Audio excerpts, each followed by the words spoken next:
Merci Monsieur le Président. Monsieur le Premier ministre, la publication la semaine dernière d'un livre dénonçant les comportements indécents du leader mondial des EHPAD, le groupe Orpea, nous a glacé l'effroi et suscite à juste raison, nous en avons ici l'écho, indignation et colère. Parce que ce qui éclate est en effet indigne, des soins d'hygiène non réalisés, des prises en charge médicales défaillantes, des repas rationnés. Ce qui éclate est révoltant, le mépris des résidents, le mépris des familles, le mépris des soignantes et des soignants qui exercent le plus souvent avec conscience une tâche souvent rude.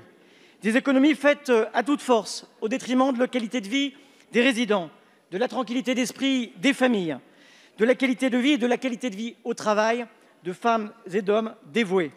Des économies pour gagner toujours plus d'argent alors que la vieillesse n'est pas et ne doit pas être une marchandise. Et je veux à cet instant avoir une pensée pour mon très cher prédécesseur Henri Emmanuelli qui avait tôt fait le choix des EHPAD à but non lucratif, un héritage que nous cultivons encore aujourd'hui.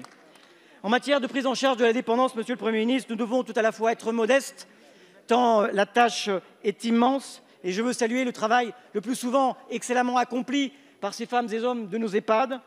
Mais c'est un sujet grave, car il en va de la dignité humaine, de celle de nos grands-parents, de nos parents, de nous-mêmes, bientôt. Mais quand même, cette alerte, Monsieur le Premier ministre, n'est pas la première. Ma collègue Christine Pires-Beaune, en 2018, puis en 2019, vous avez interpellé sur les risques de maltraitance dans des établissements du secteur privé, au lendemain notamment d'un reportage d'un grand magazine d'investigation. Les faits rapportés étaient déjà graves, déjà affligeants et appelaient une prompte réaction. Et par deux fois, vous nous avez répondu par la promesse non tenue d'une grande loi sur l'autonomie. Monsieur le Premier ministre, quelles leçons aviez-vous alors tirées de ces alertes? Quels contrôles supplémentaires aviez-vous ordonnés? Quels moyens aviez-vous pour cela accordés aux ARS? Monsieur le Premier ministre, les contrôles que vous diligentez aujourd'hui n'auraient-ils pas dû être accomplis déjà hier? Merci, monsieur le député.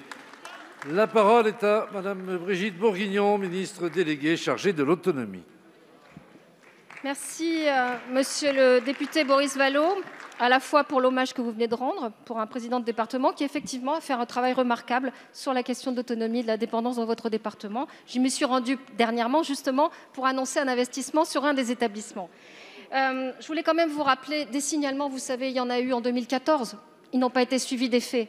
Une grande loi, il y en a eu une aussi en 2015, elle n'était pas assortie de contrôle.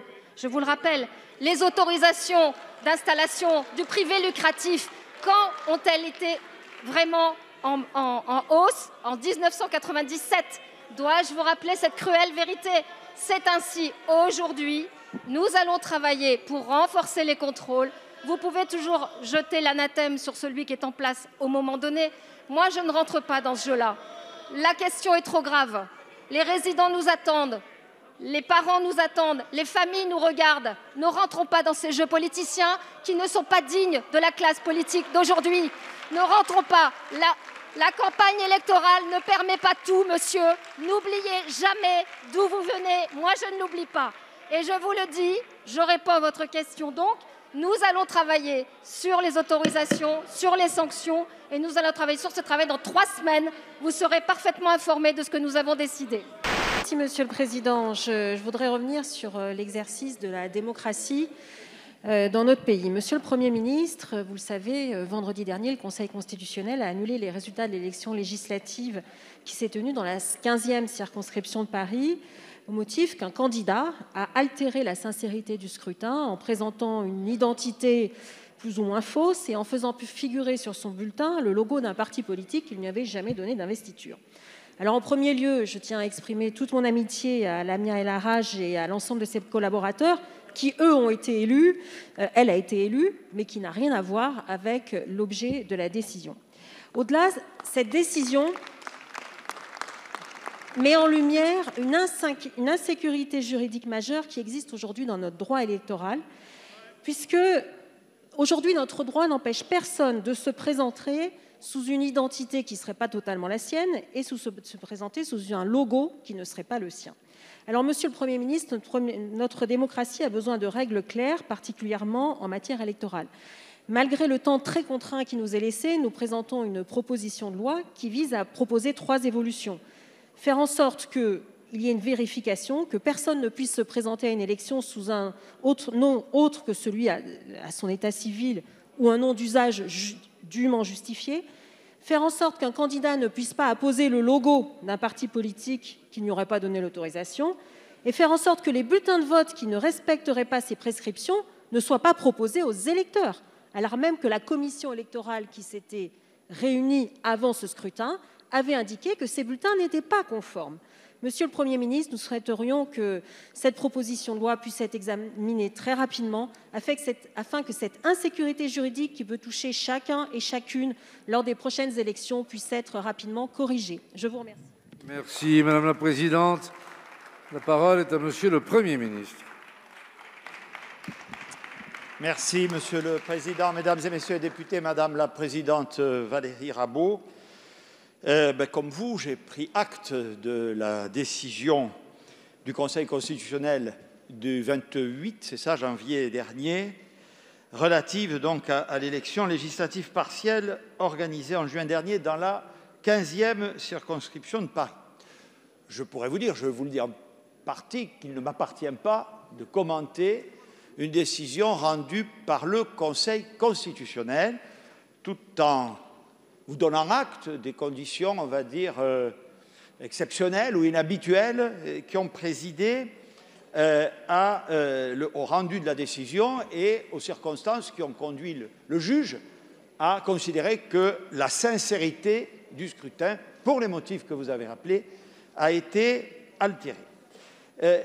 Effectivement, il y a un point que je développe après vous, que vous avez dit rapidement, c'est que les manœuvres sanctionnées par le Conseil constitutionnel dans cette décision avaient bien été perçues par la commission de propagande électorale, c'est tout à fait exact, mais que le droit en vigueur ne permet pas finalement à cette dernière d'aller au-delà d'un refus de transmission par voie postale en l'espèce des bulletins qui ne seraient pas conformes.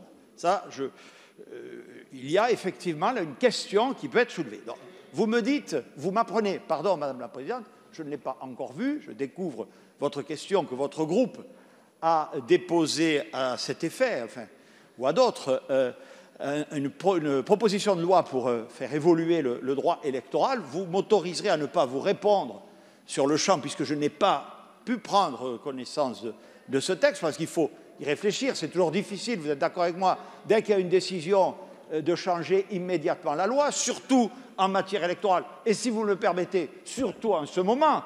Imaginez que je vienne devant vous en disant on change le droit électoral, peut-être ne rencontrerai-je pas un accueil enthousiaste, mais je m'engage bien entendu, Madame la Présidente, à étudier la proposition que votre groupe a formulée. Ma question s'adresse au ministre de la Santé. En l'espace de 10 jours, 4 individus considérés comme très dangereux et tous passés par une unité pour malades difficiles sont parvenus à s'échapper d'hôpitaux psychiatriques publics toulousains. Si ces informations ne suffisaient à inquiéter la population, ces fugues ne sont pas des cas isolés, d'après la présidente de l'Union syndicale de la psychiatrie, qui relate en moyenne 3 fugues par semaine dans le seul établissement dans lequel elle travaille. Ces incidents ne sont que la partie émergée de l'iceberg, reflétant la dure réalité de la psychiatrie, véritable parent pauvre de la médecine, impactant les professionnels comme les patients. Certes, un hôpital psychiatrique, me diriez-vous, est un lieu de soins et non de détention. Et si on ne juge pas les fous, la décision d'irresponsabilité pénale de la justice doit s'accompagner de garanties de soins et de protection pour le patient et la population, apportées par le ministère de la Santé. Sans surjouer la sécurité, nous savons tous que c'est à l'aune de ces obligations légitimes que l'irresponsabilité pénale est admise dans notre société. La situation de la psychiatrie étant ce qu'elle est, nous redoutons dans ce cadre la limitation de la durée des soins et la multiplication de sorties non voulues et potentiellement dangereuses. Monsieur le ministre, avec quel partenariat et quelles mesures comptez-vous garantir les exigences de soins dans la durée et de protection de la population qu'appelle la prise en charge psychiatrique? Je vous remercie. Merci, Madame la députée. La parole est à Monsieur Olivier Véran, ministre des Solidarités et de la Santé. Mesdames et messieurs les députés, Madame la députée Cécile Untermeyer, merci pour votre question. Vous l'avez dit vous-même, il ne s'agit pas d'une évasion, mais bien d'une fugue. L'évasion, c'est quand on est dans un lieu d'incarcération. En l'occurrence, il s'agit de malades qui, bien qu'hospitalisés dans un établissement psychiatrique, ne sont pas incarcérés, c'est-à-dire ne sont pas sous, par exemple, surveillance policière. Donc les fugues peuvent arriver, mais elles ne devraient pas arriver.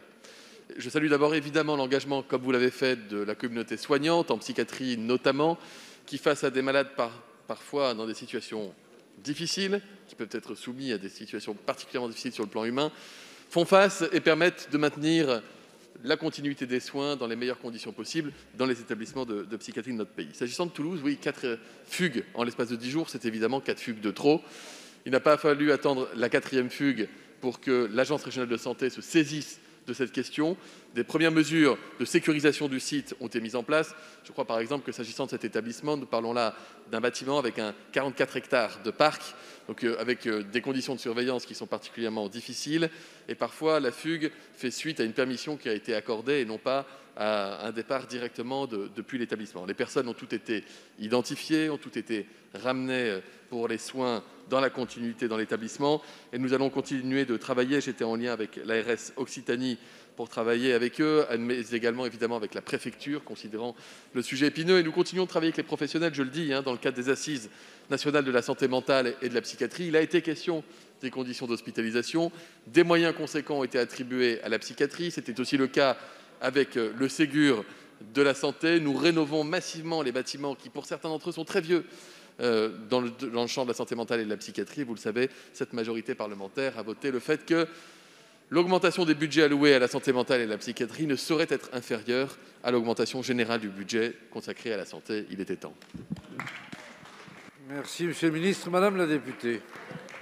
Je vous remercie, Monsieur le Ministre, pour cette réponse. Je voulais simplement en profiter pour mettre en avant quand même la difficulté que nous avons actuellement du lien, du partenariat entre le ministère de la Justice et le ministère de la Santé. Dès lors qu'une personne est déclarée responsable pénalement, il me semble, parce que les victimes le demandent et la population aussi, que nous devons être tous en capacité de garantir, parce qu'il s'agit de personnes dangereuses, nous devons être tous en capacité de garantir à la fois la pérennité des soins, une sortie qui soit contradictoirement examinée par la justice et par la santé, et enfin, évidemment, éviter des sorties intempestives. Je vous remercie. Merci, Monsieur le Président. Mes chers collègues, m'associer bien sûr d'abord à l'hommage rendu à notre collègue Olivier Léonard. Monsieur le Premier ministre, en ayant aussi une pensée pour le brigadier Alexandre Martin, décédé le 22 janvier 2022, je veux également rendre hommage aux 57 autres militaires français morts au Sahel depuis 2013. La déliquescence des relations entre la France et le Mali est aujourd'hui plus que préoccupante. L'expulsion de notre ambassadeur, M. Joël Meyer, en est la dernière illustration. Vous ne pouvez pas faire endosser au Mali seul cette dégradation de la situation, tout comme revendiquer seul les succès, mais mutualiser les échecs. La France est en première ligne, il faut l'assumer. Certes, l'instabilité de la région n'est pas de l'unique responsabilité de la France, mes chers collègues, mais le constat est simple. Les menaces sont difficilement contenues, la déstabilisation de l'Afrique de l'Ouest se poursuit. Après le Burkina, c'est aujourd'hui le tour de la Guinée-Bissau. Le président de la République n'a pas cessé de fixer des lignes rouges qui ont toutes été franchies. Force est de constater aujourd'hui que face à son impuissance, la France n'a plus grand-chose à proposer. Le président de la République a choisi de conduire cette politique en solitaire, au point que dans la situation actuelle, les ministres français des Affaires étrangères et de la Défense naviguent à vue dans l'attente de la parole présidentielle. Les Français ne peuvent se satisfaire de cette méthode de gouvernance brouillonne. Nous ne pouvons pas nous contenter d'une information fractionnée donnée au fil des interviews des ministres concernés. Il nous faut des réponses claires sur la stratégie de la France aujourd'hui dans cette partie du monde. Monsieur le Premier ministre, je vous le demande. Quand allez-vous associer les Français par leurs représentants et consulter le Parlement sur notre engagement au Mali pour clarifier la position de la France? Vous disposez notamment de l'article 50-1 de la Constitution pour cela. Allez-vous vous en servir? Pour vous répondre, la parole est à Monsieur le Premier ministre. Merci, Monsieur le Président, Mesdames et Messieurs les sénateurs. Monsieur le Président Patrick Kanner, permettez-moi, au nom du gouvernement, tout d'abord de m'associer également aux propos de condoléances et de peine que vous avez exprimés, Monsieur le Président, suite au décès du sénateur Léonard. Monsieur le Président Patrick Kanner, vous avez raison, la situation au Mali et au Sahel en général et dans cette partie de l'Afrique est extrêmement préoccupante. Je n'ai pas besoin de rappeler ici au Sénat que l'engagement de la France dans ces territoires, qui datent de plusieurs années, est lié à sa volonté de participer à la lutte contre le terrorisme qui sévit dans cette partie du monde et qui menace directement nos intérêts. S'agissant de la situation plus particulière du Mali, vous dites que le Mali n'est pas seul responsable. Ben, si, Monsieur le Président Kader. Je rappelle ce que vous savez toutes et tous, il y a eu un coup d'État au Mali à l'été 2020 qui a donné lieu à une junte, coup d'État que la France et bien d'autres, que la communauté internationale, cher Président, a condamné. La même communauté internationale, a commencé par la CEDEAO et les États africains ont demandé à ce que la junte s'engage le plus vite possible sur un processus aboutissant à des élections pour rétablir un fonctionnement régulier des pouvoirs publics maliens. Après s'y être engagée, la junte malienne, vous le savez, qui avait donné des délais, est revenue sur sa parole. Cette même junte malienne, qui, tout le Sénat le sait, a sollicité un groupe dont je n'ai pas ici besoin de citer le nom, mais qui s'est déjà illustré dans d'autres États africains par des exactions totalement condamnables. Et c'est cette même junte malienne qui a fait l'objet d'une condamnation unanime pour la gestion de son processus démocratique, et notamment de la CEDEAO, qui, oui, a expulsé notre ambassadeur, qui, oui, a expulsé le représentant de la CEDEAO, et qui, oui, a expulsé, dans le cadre de la force Takuba, le Danemark. C'est un pays qui s'isole, qui cherche la confrontation. Pour cela, la position de la France, puisque vous m'interrogez, ça a été rappelé par le Président de la République, c'est d'abord, comme toujours, la recherche d'une réponse multilatérale avec les États africains principalement concernés, et c'est ce que nous faisons, avec l'Union européenne. Et je vous rappelle que depuis l'engagement initial de la France, nous avons su fédérer autour de nous plusieurs États européens, sans compter, bien entendu, le rôle des Nations Unies. Avec votre autorisation, Président Kader, puisque je dois également répondre à une question du Président Cambon, je compléterai ma réponse dans un instant. Monsieur le Président Kader.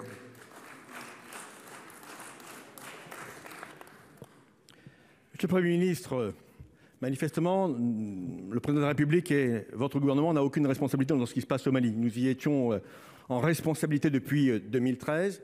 Aujourd'hui, la situation se dégrade.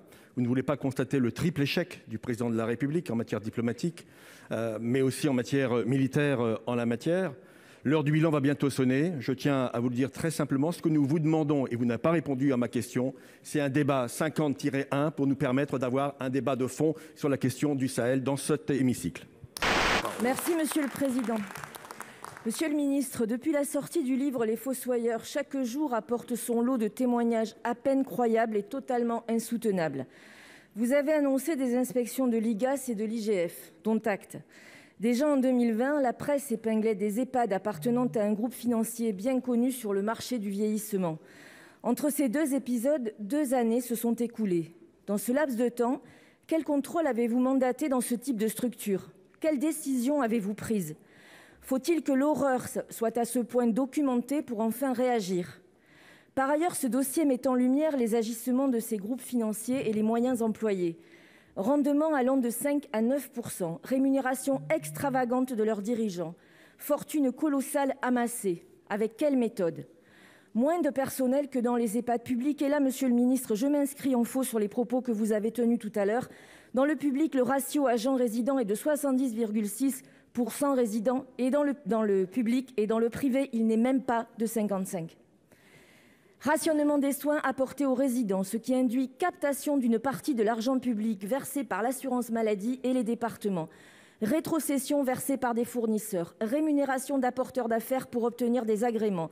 Primes versées aux gestionnaires en fonction des résultats financiers de la structure, c'est-à-dire des économies réalisées. Et tout cela pour rémunérer des actionnaires qui, par ailleurs, peuvent déduire jusqu'à 300 000 € de leur impôt sur 9 ans, niche fiscale généreusement octroyée en 2009. Monsieur le ministre, maintenant que tout est connu de tous, allons-nous continuer à verser de l'argent public à ce type d'investisseurs? Allons-nous continuer à leur donner des agréments? Aurez-vous le courage d'annoncer que dorénavant, le grand âge ne pourra plus être confié qu'au secteur privé non lucratif ou au secteur public? Pour vous répondre, la parole est au ministre des Solidarités et de la Santé, M. Véran. Madame la sénatrice, je redis que les faits qui sont déclarés sont extrêmement graves, bouleversants, je l'ai dit tout à l'heure. J'ai signé ce midi la saisine de l'inspection générale des affaires sociales qui va diligenter une enquête massive, globale, sur l'ensemble du groupe qui est incriminé. Je ne suis pas sûr qu'il ne faille pas d'ailleurs étendre le champ de l'inspection au-delà de ce groupe, nous verrons, et c'est aussi une enquête que nous menons avec l'ensemble des agences dans les territoires, aussi avec les départements, etc. De la même manière, vous le savez, il y a une enquête de l'inspection générale des finances, cette fois-ci, tenant compte de ce qui a été allégué comme comportement du dirigeant du groupe Orpea, mais aussi de mécanismes fiscaux ou financiers qui seraient à l'œuvre, et que, évidemment, nous voulons mettre en plein jour, surtout s'ils devaient être condamnables, ne serait-ce que moralement, voire par la loi. Donc comptez sur notre engagement total. Madame la sénatrice, on peut refaire le débat éternellement sur EHPAD public, EHPAD privé, sur hôpitaux publics, hôpitaux privés, médecins salariés ou médecins libéraux. Je vous dis juste que les soignants, quel que soit le secteur dans lequel ils travaillent avec la conviction chevillée au corps, avec leur vocation, avec leur engagement au service des malades et des personnes âgées en perte d'autonomie. Et que je peux vous garantir que les soignants qui travaillent dans le secteur privé sont très fiers d'aller travailler le matin. Par contre, ils veulent des moyens pour pouvoir le faire dans de bonnes conditions. Et qu'ils partagent en cela une revendication juste et légitime, et que le gouvernement et cette majorité entendent depuis plusieurs années maintenant, d'où la mise en place de la 5e branche. Ils le partagent avec les salariés du public qui, eux aussi, demandent d'avoir des moyens, plus de personnel pour pouvoir mieux soigner, mieux prendre en charge. Ce que nous faisons, mesdames et messieurs les sénateurs, je le rappelle, 10 000 postes, gouvernance médicalisée dans les EHPAD, recours à une infirmière de nuit de réseau. Tout cela, nous n'avons pas attendu un livre pour le faire. C'est ce qui se décline depuis des années désormais. Maintenant, madame la sénatrice, j'ai été socialiste, vous êtes socialiste, et je me souviens, comme vous, du rapport de la Cour des comptes de 2017 qui stipulait que sous présidence socialiste, il y avait eu un très fort boom, et notamment dans les départements, très fort dirigé par les socialistes, très fort boom des EHPAD privés. Si vous changez vos convictions, peut-être qu'un jour vous aurez l'occasion également de changer la politique que vous aviez jusqu'ici menée. Madame Lubin, quelques secondes. Quelques secondes. Monsieur le ministre, votre exemple est fort mal choisi, puisque je suis l'élu d'un département dont vous avez bien connu le président Henri Emmanuelli et où tous les EHPAD sont publics. Merci, Monsieur le Président. Je voudrais d'abord m'associer moi aussi aux hommages qui ont été prononcés en faveur d'Olivier Léonard, qui était mon ami et dont je voudrais rappeler qu'il était aussi un maire qui aimait passionnément sa ville de Sainte-Geneviève-des-Bois et qu'il fut un irréductible militant de la lutte contre le racisme et l'antisémitisme. Ma question s'adresse au ministère de l'Intérieur. Il y a une dizaine de jours, l'association Oser le féminisme a procédé à 200 signalements de milliers de vidéos pornographiques avec, dans ces vidéos, au moins la moitié d'entre elles qui sont en infraction au code pénal. L'industrie pornographique et les sites comme par exemple Jackie et Michel répondent aux pires fantasmes. Chers collègues, restez calmes parce que ce que je vais vous dire va certainement vous troubler et vous choquer. Beurette des cités prise dans une cave, grosse salope qui revient du bled, viol collectif d'ados enceintes, tout cela est accessible sur le net pour peu que vous rentriez les bons mots-clés.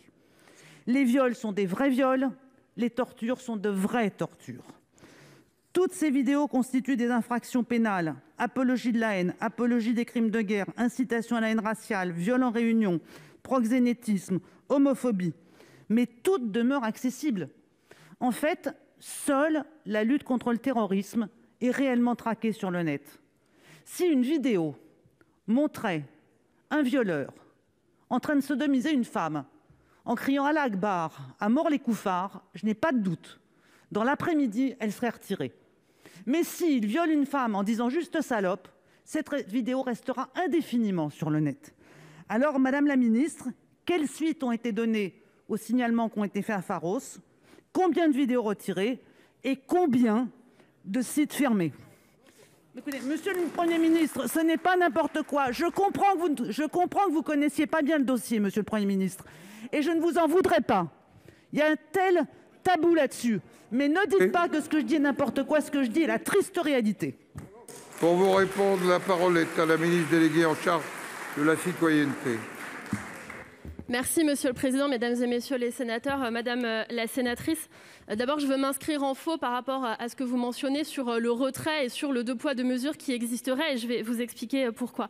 Bien évidemment, sur le constat que vous partagez, c'est évidemment très choquant, et le gouvernement condamne évidemment ces pratiques. C'est un sujet grave, et vous savez que nous avons par exemple présenté de manière coordonnée avec différents ministres le 15 novembre un premier grand plan national de lutte contre la prostitution des mineurs, pour mieux protéger ces jeunes filles et ces jeunes hommes qui sont exploités par des filières dans ce cadre-là. Nous avons par ailleurs en ce sens, si parfois il y a aussi de la prostitution sur ces sites, nous avons aussi renforcé, amélioré la coordination des unités judiciaires et de la police nationale et de la gendarmerie nationale qui contribuent au quotidien à lutter. Nous avons créé un réseau d'enquêteurs spécialisés qui s'appelle Cybergende. Et je veux rendre hommage à ces gendarmes parce qu'ils font un travail extrêmement difficile. Toute la journée, ils prennent en pleine figure ces images, ces vidéos. En 2021, il y a eu 300 enquêteurs formés à l'enquête, notamment sous pseudonyme. Ils vont faire des actions de traque pour aller confondre cela. 310 enquêteurs spécialisés et 6100 correspondants. Par ailleurs, nous avons mis en place et diffusé la cellule nationale de lutte contre les images de pédopornographie qui administre la base Calliope, qui compare et analyse les logiciels des images d'origine pédopornographique pour mieux lutter, notamment dans le travail avec Interpol, puisque ça se passe parfois de manière internationale. Je veux dire que nous avons reçu en 2021 20 000 signalements relatifs à des contenus pédopornographiques adressés à Pharos. Et comme nous sommes allés voir Pharos avec le Premier ministre et le garde des Sceaux, ils nous ont très clairement présenté l'activité à la fois de lutte contre le terrorisme, mais aussi, bien sûr, de lutte contre la pédopornographie. C'est aussi pour cela que maintenant, Pharos est ouvert 24 heures sur 24 pour prendre les signalements également la nuit. Enfin, je veux rendre hommage aux agents de l'Office central de répression des violences aux personnes, l'OCRVP, qui travaillent au ministère de l'Intérieur, jour et nuit, avec des agents qui nous ont expliqué à quel point les enquêtes qu'ils menaient étaient parfois traumatisantes pour eux-mêmes. C'est eux qui sont à l'origine des récents coups de filet qui ont permis, notamment pendant le confinement, d'arrêter des centaines de pédocriminels grâce à l'action délicate qu'ils ont menée en ligne, et je veux les saluer. Je vous remercie. Madame la présidente. Mais bien sûr, Madame la ministre, que c'est traumatisant de traquer ces vidéos. Et c'est tellement traumatisant que ce sont des citoyennes et des citoyens qui le font et qu'on ne dorme pas la nuit. Comment vous expliquez, malgré tout ce que vous venez de nous dire, qu'il faut que ce soit des citoyens qui portent plainte, des citoyens qui saisissent la justice, des citoyens qui fassent les signalements à Pharos? Pourquoi tout ce que vous nous décrivez n'est pas suivi d'une cessation de ces sites, d'une fermeture de ces sites et d'un retrait de ces vidéos? Parce que malgré tout, tout ce que vous venez de nous dire, tout ce que j'ai raconté, c'est toujours sur le net.